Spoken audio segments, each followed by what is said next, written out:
Wow,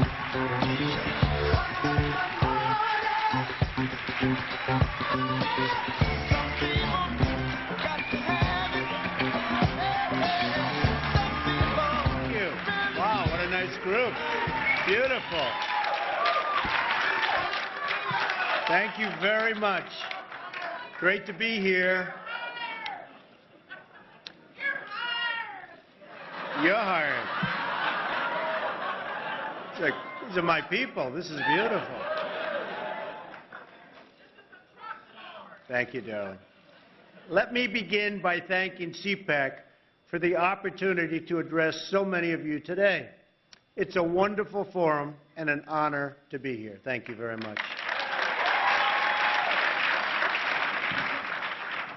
While I'm not at this time a candidate for the presidency, I will decide by June whether or not I will become one. And I will tell you the reason that I'm thinking about it is that the United States has become a whipping post for the rest of the world. The world is treating us without respect. They are not treating us properly. America today is missing quality leadership, and foreign countries have quickly realized this. It's for this reason that the United States is becoming the laughing stock of the world. Now, whether we like it or don't like it, that's what's happening. I deal with people from China. I deal with people from Mexico. They cannot believe what they're getting away with. I've said on numerous occasions that countries like China, like India, South Korea, Mexico, and the OPEC nations view our leaders as weak and ineffective and have repeatedly taken advantage of them to the tune of hundreds of billions of dollars a year. When they talk about raising your taxes, they talk about, I think, raise the taxes on some of these countries that are taking advantage of the United States.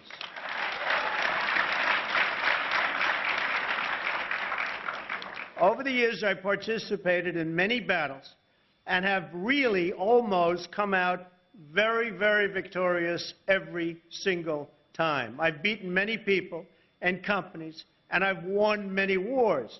I have fairly but intelligently earned many billions of dollars, which, in a sense, was both a scorecard and acknowledgement of my abilities. During my lifetime, a little different, right? A little different than what you've been hearing.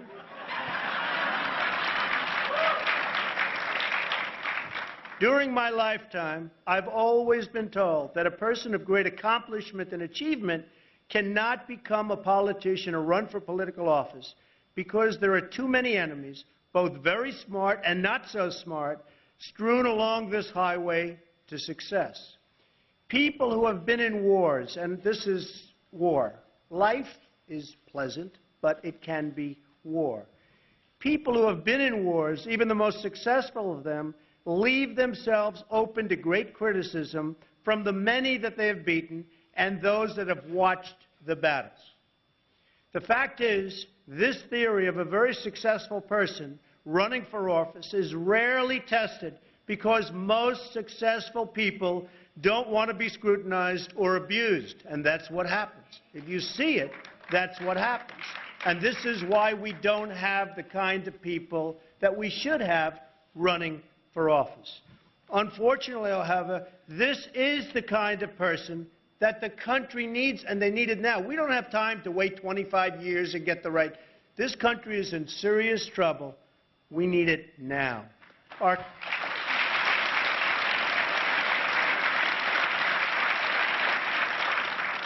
current president came out of nowhere. Came out of nowhere. In fact, I'll go a step further. The people that went to school with him, they don't even know, they never saw him. They don't know who he is. Crazy.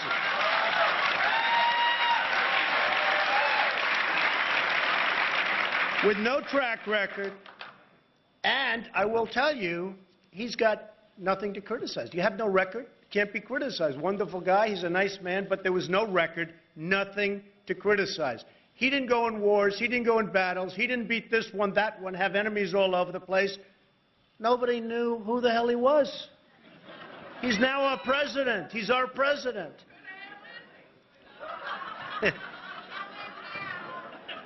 but he is our president. Business Week magazine, which is now Bloomberg Business Week, said in a vote of its thank you very much. Said in a vote of its readers that Donald Trump was the world's most competitive business person. I don't know if that's true or not, but that's what the readers said. With Bill Gates being number 2 and Warren Buffett being number 3. Steve Forbes stated that I was one of the greatest entrepreneurs in the history of free trade. That's an important word, free trade, because we don't have free trade. We don't have free trade.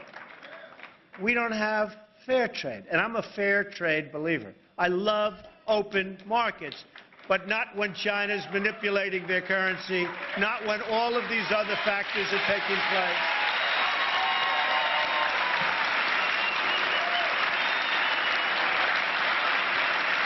Thank you.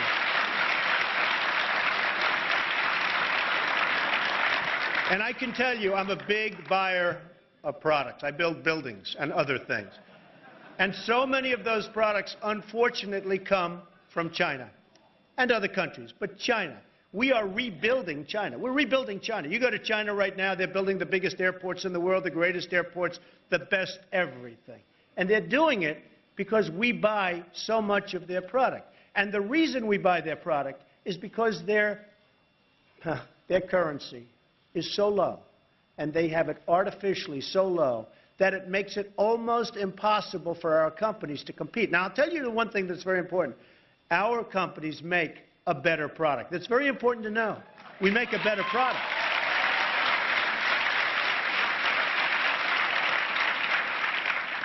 So with Steve Forbes and with the Business Week statement, considering the shape the United States is in right now, we need a competitive person. We need a highly competent person, or we're going to have very, very serious trouble very quickly.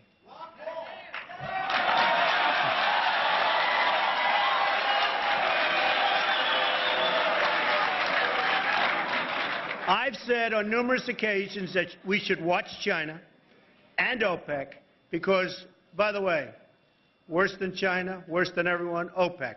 They are truly ripping us. And you know, I wrote it down. Coming over here today, one of my people in the car said, "Oh my gosh, look at that." He actually didn't use the word gosh, but I'm going to use it. $4.54 a gallon for gas. Right on the sticker. $4.54 for gas. It's going to go much higher, folks. Get used to it.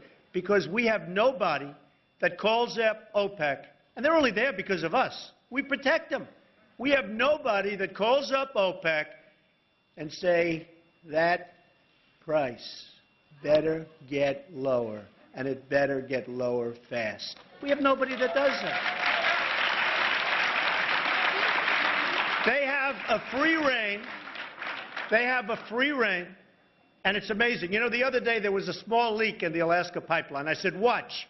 OPEC will announce an increase. They did, just a small leak, lasted like half a day. They announced an increase. Anytime there's a problem, now Egypt, they had the whole situation in Egypt, people in the square, OPEC announced increase. Anytime there's a little problem, they announce, and nobody says anything. Nobody says it's unwarranted. Anyway, so you have to watch OPEC. You have to tell OPEC, folks, those prices are coming down, and they're coming down fast. And we're not going to be paying $7 and $8 and $9, which, believe me, in a year or two from now, you're going to be paying that. As sure as you're sitting there, because we have nobody to speak to them. How about this? This morning, I'm leaving New York, and Germany is buying the New York Stock Exchange. Well, you believe it? I thought it was kidding. I said, is this April Fool's Day? Germany, a major company in Germany, is buying the New York Stock Exchange. How about the Somali pirates? Now, you know, that doesn't really pertain to us. How simple would that be? If we had a good admiral, give me one good admiral and a couple of good ships, we'd blast them out of the water so fast.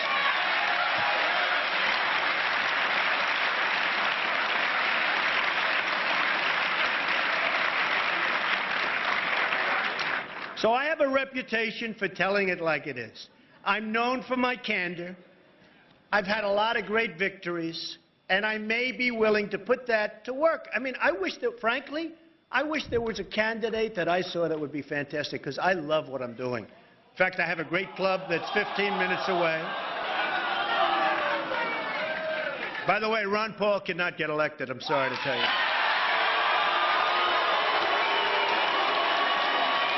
Sorry.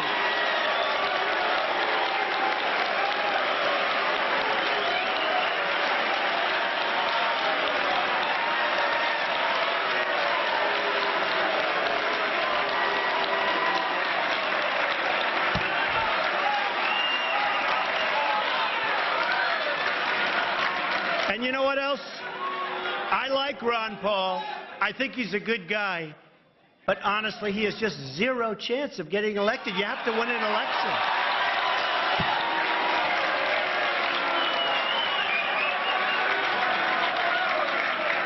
And I can tell you this, if I run and if I win, this country will be respected again.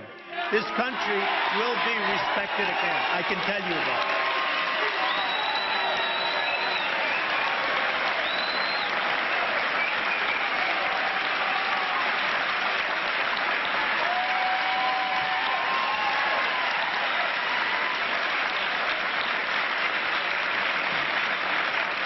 I graduated from the Wharton School of Finance, which is the best business school, in my opinion.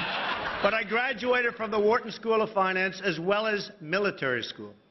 Both of those educational backgrounds have come into play to shape my personal and business relationship with what I do, who I do it with. There are tactics and strategies involved in any form of leadership, and I'm well acquainted with both. I'm also well acquainted with winning, and that's what this country needs now, winning.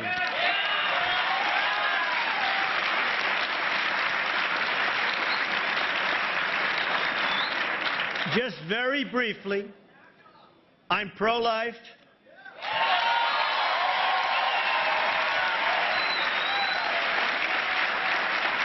I'm against gun control.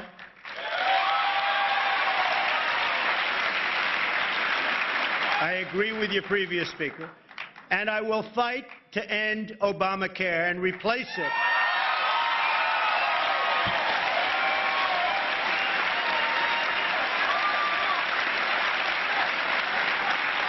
Replace it with something that makes sense for people in business and not bankrupt the country.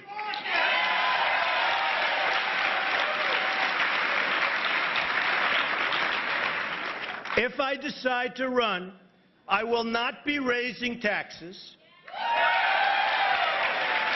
We'll be taking in hundreds of billions of dollars from other countries that are screwing us.